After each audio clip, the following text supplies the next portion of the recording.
سامنے 50 سالہ بوڑھی رخسانہ بی بی اپنے بوسیدہ سے دوپٹے سے آنکھوں میں آئے آنسوؤں کو صاف کر رہی تھی۔ روتے ہوئے بار بار وہ سوالیہ نظروں سے اپنی بیٹی اور داماد کا چہرہ دیکھتے ہوئے کہہ رہی تھی کہ میں تم لوگوں کے ساتھ نہیں جاؤں گی، مجھے یہیں رہنے دو۔ گاؤں والے بڑے ہی اچھے ہیں، کوئی مجھے آ کر سوکھی روٹی اور بچا ہوا سالن دے دے گا تو میں یہیں رہ کر اپنا گزر بسر کر لوں گی۔ تم لوگ بھلے ہی میرے لیے کچھ مت کرو مگر مجھے اس گھر سے مت نکالو۔ وہ پچھلے آدھے گھنٹے سے روتے ہوئے مسلسل یہی بات دہرائی جا رہی تھی کہ جب شگفتہ نے ایک نظر اپنے شوہر پر ڈالنے کے بعد اپنی بوڑھی بیوہ ماں کو دیکھا، پھر بڑے ضبط سے ان کے پاس بیٹھ کر کہنے لگی کہ دیکھ اماں، کیوں ضد پکڑ کر بیٹھ رہی ہے؟ اتنے بڑے گھر میں بھلا تو اکیلی کیسے رہ سکے گی؟ جانتی تو ہے کہ ہمارے حالات بھی کچھ بہتر نہیں ہیں، اب ہم دو دو گھر کے خرچ کیسے پورے کر سکتے ہیں؟ اسی لیے تجھے کہہ رہی ہوں کہ یہاں اکیلی مت رہ، بلکہ ہمارے ساتھ ہمارے گھر میں چلی آ، وہاں پر میں تیری اچھے سے دیکھ بھال کر سکوں گی، تیرا خیال رکھ سکوں گی۔ اب بھلا اچھا تھوڑی لگے گا کہ تو میری ماں ہو کر لوگوں سے کھانا مانگتی پھرے گی۔ شگفتہ کی باتیں سن کر ایک مرتبہ پھر بوڑھی رخسانہ بی بی پھوٹ پھوٹ کر رونے لگی تھیں۔ وہ ابھی تک عدت میں تھی۔ آج سے 1 ہفتہ پہلے ہی رخسانہ بی بی کے شوہر کی وفات ہو چکی تھی۔ وہ بھی بےحد ضعیف تھا، بیماری میں ہی چل بسا۔ شگفتہ ان کی اکلوتی بیٹی تھی اور انہیں اپنی جان سے بھی زیادہ پیاری تھی۔ 5 سال پہلے ہی شگفتہ کی شادی ہوئی تھی، مگر اب جب اس کے والد کی وفات ہوئی تو وہ اپنی ماں کو لینے کے لیے یہاں چلی آئی تھی۔ اس کا یہی کہنا تھا کہ بس وہ ہر حال میں اپنی ماں کو اپنے ساتھ ہی لے کر جائے گی۔ یہاں تک کہ شگفتہ کے شوہر کو بھی اس سے کوئی اعتراض نہ تھا، مگر رخسانہ بی بی تو کسی بھی طور جانے کو تیار نہ تھی۔ بار بار ضد کر رہی تھی کہ وہ اپنی بچی کچی زندگی اسی گھر میں اپنے شوہر کی یادوں کے ساتھ گزار دے گی، مگر اپنی بیٹی کے ٹکڑوں پر نہیں پلے گی۔ پھر جب بار بار شگفتہ نے اصرار کیا اور اپنی چکنی چپڑی باتوں میں اپنی ماں کا دل بہلایا تو مجبوراً رخسانہ بی بی جانے کے لیے تیار ہو گئی۔ روتے روتے وہ اپنا سامان پیک کر رہی تھی، ہر ایک چیز کو سینے سے لگا کر چوم رہی تھی۔ آخر کو اس نے اپنی زندگی کی کئی بہاریں یہاں پر اپنے شوہر کے ساتھ گزاری تھیں۔ وہ تو یہاں سے جا بھی دوسرے گاؤں رہی تھی، نہ جانے یہاں پر واپسی ہو یا نہ ہو۔ وہ اندر اپنا سامان پیک کر رہی تھی اور باہر شگفتہ اپنے شوہر کے ساتھ کھڑی پورے گھر کا جائزہ لے رہی تھی۔ کہنے لگی کہ شفقت، یہ گھر 15 مرلے کا ہے، 2 کمرے ہیں اور باقی پورا صحن یوں ہی کچا اور خالی ہے۔ کیا لگتا ہے اس کے کتنے پیسے مل جائیں گے؟ یہ سن کر شفقت نے ایک نظر شگفتہ پر ڈالی اور پھر اس پر طنز کرتے ہوئے ہنس کر کہنے لگا، پہلی بیٹی دیکھی ہے جو اپنا میکا بیچنے کے لیے اس قدر خوش ہے۔ یہ سن کر شگفتہ نے اپنے شوہر کے کندھے پر تھپڑ مارا تھا، پھر کہنے لگی کہ بس بس، زیادہ بن مت، اس گھر میں کیا رکھا ہے؟ اچھا ہے نا 2 پیسے آ جائیں گے تو ہمارے لیے ہی اچھا ہوگا، مگر خبردار ماں کو بھنک مت لگنے دینا۔ وہ دونوں یوں ہی خسر پھسر کر رہے تھے جب رخسانہ بی بی اپنے کمرے سے باہر نکلی۔ اپنی چھوٹی سی پوٹلی میں اس نے اپنے چند کپڑوں کے ساتھ اپنے شوہر کے ساتھ ان کی شادی کی ایک بوسیدہ سی تصویر رکھی تھی، جسے وہ سینے سے لگا کر اپنے گھر کو ایک نظر دیکھتی وہاں سے نکل آئی۔ شگفتہ کی ماں ایک ٹانگ سے ذرا لڑکھڑا کر چلا کرتی تھی۔ وہ اپنی ماں کو گھر لے آئی اور شروع میں اسے بڑے ہی لاڈ پیار سے رکھنے لگی، اپنی ماں کے ساتھ یوں برتاؤ رکھتی جیسے وہ اس کی ماں نہیں بلکہ اولاد ہو۔ اپنی بیٹی کا اتنا خیال اور محبت دیکھ کر تو رخسانہ اپنا ہر غم بھولنے لگی۔ شگفتہ کے سسرالی گھر میں اس کے اور اس کے شوہر کے علاوہ سسر بھی رہتا تھا، جس نے اپنے چند ایک جانور رکھے تھے اور انہیں چرایا کرتا تھا۔ یوں ہی وقت گزر رہا تھا، تب تک شگفتہ کی ماں کی عدت بھی پوری ہو چکی تھی۔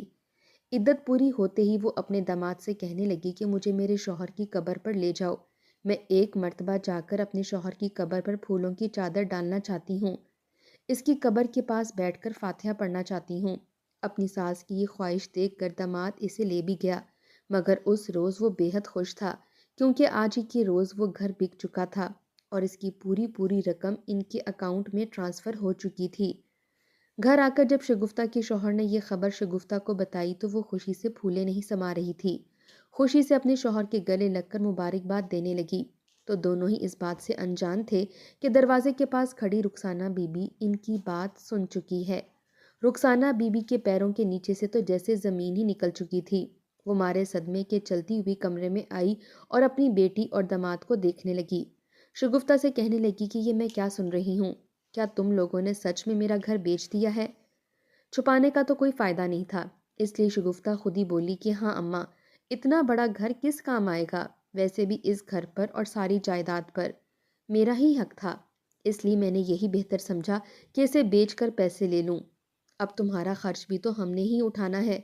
اتنا سننا تھا کہ رخسانہ بی بی نے زناٹے دار تھپڑ شگفتہ کے منہ پر مار دیا اور بولی کہ تیری اتنی جرت جو میرے شوہر کی خون پسینے کی کمائی کو یوں بیچ دیا، آخر تمہیں یہ حق کس نے دیا تھا؟ ماں سے تھپڑ کھا کر تو جیسے شگفتہ ہر تمیز بھول چکی تھی، اگلے ہی پل اس نے اپنی ماں کو دھکا دے دیا اور بولی کہ خبردار آئندہ کے بعد مجھ سے اس لہجے میں بات بھی کی تو ہوتی کون ہے مجھ پر ہاتھ اٹھانے والی؟ شکر کر تجھے اس گھر میں رکھ رہی ہوں، ورنہ پڑی ہوتی کہیں گندگی کے ڈھیر پر۔ بیٹی کے منہ سے ایسے الفاظ تو جیسے اس کے دل کو ٹکڑے ٹکڑے کر چکے تھے۔ رخسانہ بی بی تو وہیں دیوار سے لگ کر گر چکی تھی، اسے تو یقین نہیں آ رہا تھا کہ یہ خواب ہے یا حقیقت۔ شگفتہ اور اس کا شوہر دونوں ہی وہاں سے جا چکے تھے، جبکہ بوڑھی رخسانہ بی بی وہیں دیوار سے لگی سکتے کی کیفیت میں بیٹھی تھی۔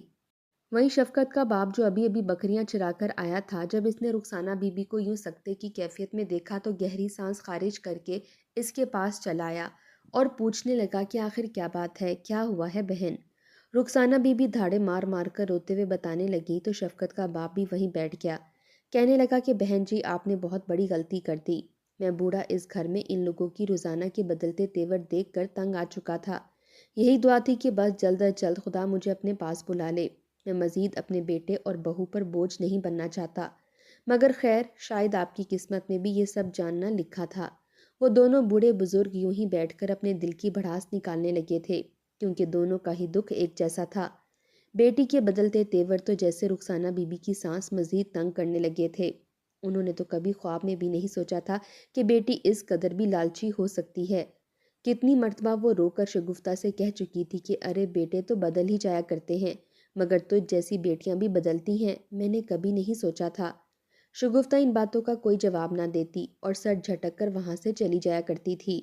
گھر کے سارے کاموں کو شگفتہ نے ہاتھ لگانا چھوڑ دیا تھا، اپنی ماں کو کہتی کہ سارے گھر کے کام کرو، خود وہ گھر میں بند سنور کر بیٹھی رہتی۔ گھر کے باہر کا جو بھی کام ہوتا وہ سارے کام شگفتہ کا سسر کیا کرتا اور گھر کے اندر کے سارے کام شگفتہ کی ماں کیا کرتی۔ دونوں بوڑھوں کے دکھ تو ایک جیسے تھے، اس لیے اکثر ایک ساتھ بیٹھ کر دونوں اپنے دکھڑے ایک دوسرے کو سناتے رہتے۔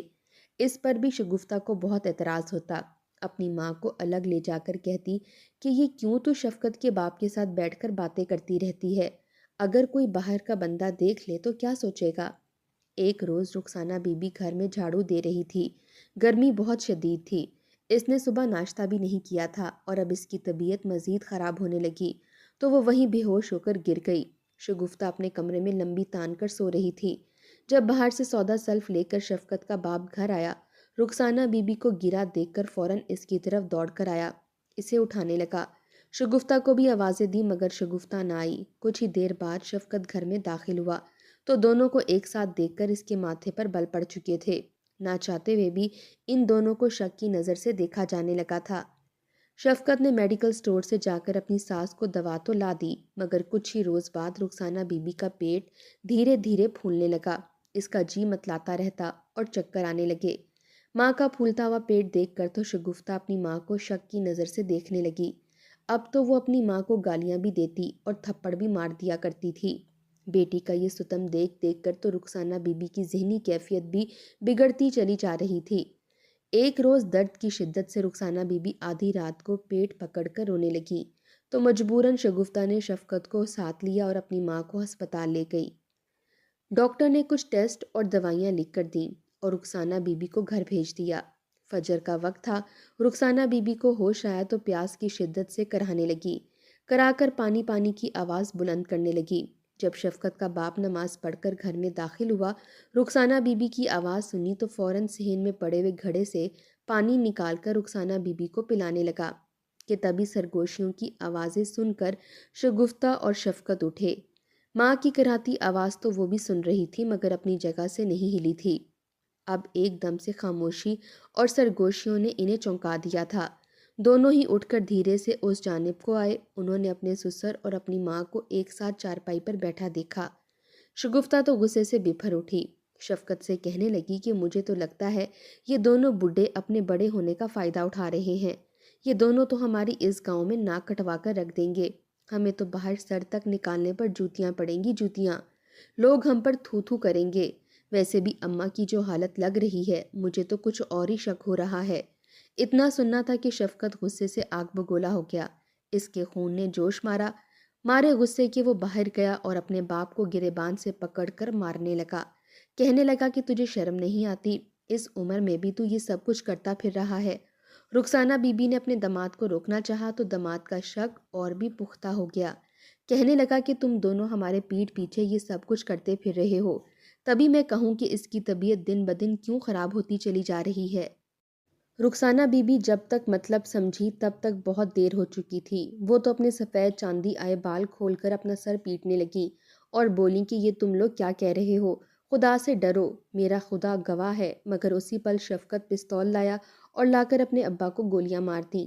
اس کا باپ اس کے سامنے تڑپ تڑپ کر مر گیا اور پھر شگفتہ نے اپنی ماں کو اس کے گلے میں موجود بوسیدہ سے دوپٹے سے باندھا اور پنکھے سے لٹکا دیا۔ دونوں ہی تڑپ تڑپ کر مر چکے تھے۔ گاؤں والوں کو جب یہ خبر پہنچی تو وہ شفقت اور شگفتہ کو ملامت کرنے لگے، انہیں برا بھلا کہنے لگے۔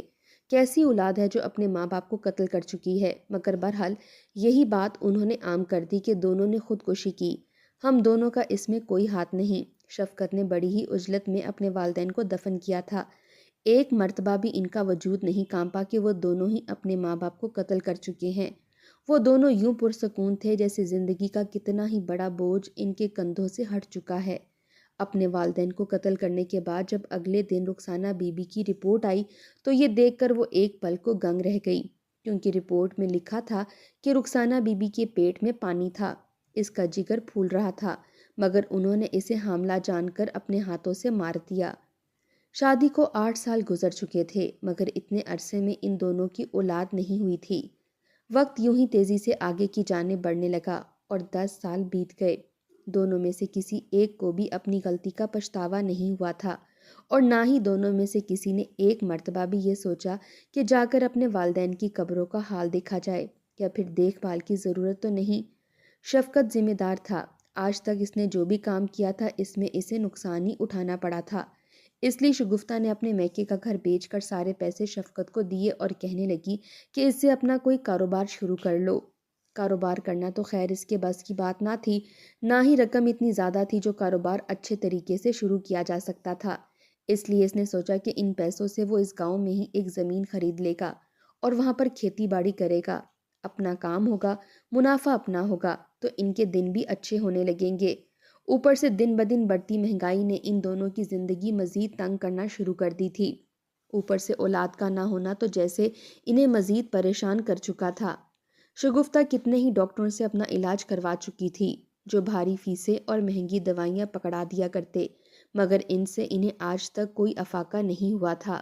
اس کے بعد انہیں جو بھی پیر بابوں کا بتاتا یہ ان کے پاس بھی چلے جاتے اور تعویذ لے کر گھر آ جاتے، مگر شاید ان کی قسمت میں اولاد کو لکھا ہی نہیں گیا تھا کہ دونوں ابھی تک بے اولاد تھے۔ اب تو ان دونوں کی عمریں بھی ڈھلنے لگی تھیں۔ ایک روز جب شفقت تھکا ہارا اپنی زمینوں پر کام کر کے واپس گھر آ رہا تھا کہ راستے میں ایک شخص اس سے ملا۔ سلام دعا کرنے کے بعد کہنے لگا کہ تمہارے ابا اور ساس کی قبر پر تو بہت زیادہ جھاڑیاں اگ چکی ہیں، قبر بھی اندر کو دھس چکی ہے، جا کر دیکھ بھال کراؤ، ثواب ملے گا۔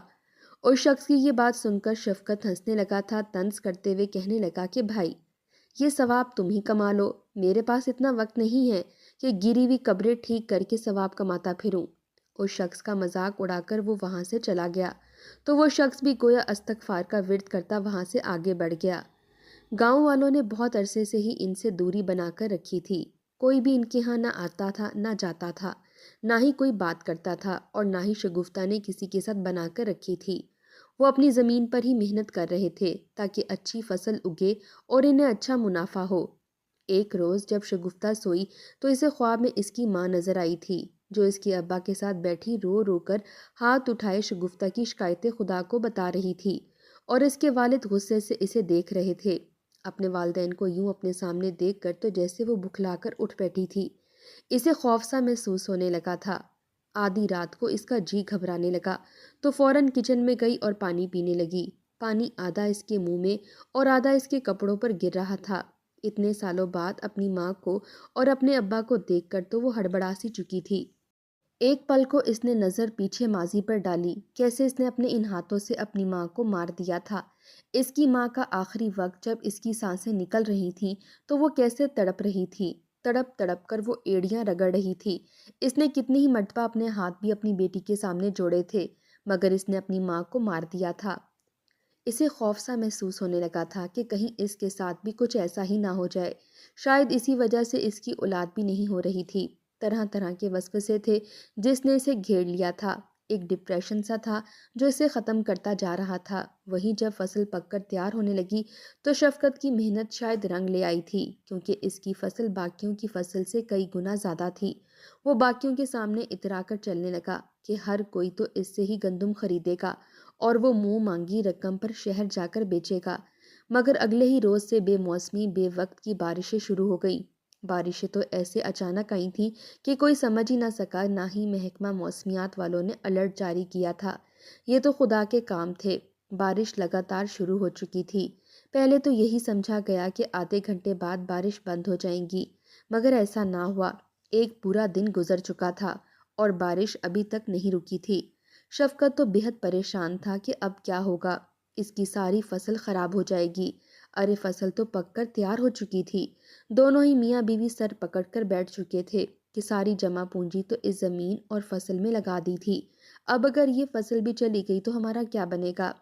بارش شدید طوفانی بارشوں میں بدل چکی تھی، رکنے کا تو نام ہی نہیں لے رہی تھی۔ 3 دن مسلسل بارشیں جاری رہیں اور فضا میں تو جیسے اندھیرا سا پھیل چکا تھا۔ مسجد میں بھی اعلانات ہونے لگے کہ ہر کوئی استغفار کا ورد کرے۔ یہ بارشیں بے وقت ہیں، بے موسمی ہیں اور خدا کے عذاب سے زیادہ اور کچھ بھی نہیں۔ ہر کوئی خدا سے رحم کی اپیل کر رہا تھا۔ بارش میں ہی جب جا کر شفقت نے اپنی زمینوں کو دیکھا تو وہ مکمل طور پر زیر آب آ چکی تھیں۔ ساری کی ساری فصل تباہ ہو چکی تھی۔ اسی کے ساتھ ہی پانی کے ریلے گاؤں میں داخل ہونے لگے۔ پہلے گھٹنوں تک پانی آیا اور پھر آدھے آدھے لوگ اس پانی میں ڈوبنے لگے۔ ہر کوئی اپنی جان بچانے کی خاطر اس گاؤں کو خالی کرنے لگا۔ شگفتہ اور شفقت کا آدھا مکان بھی سیلاب میں گر چکا تھا۔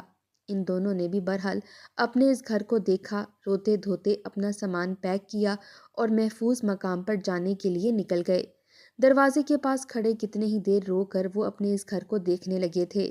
آج سے کئی سال پہلے ان کی ماں بھی یوں ہی رو کر اپنے گھر کو دیکھتی رہی تھی جس کو انہوں نے بیچ دیا تھا۔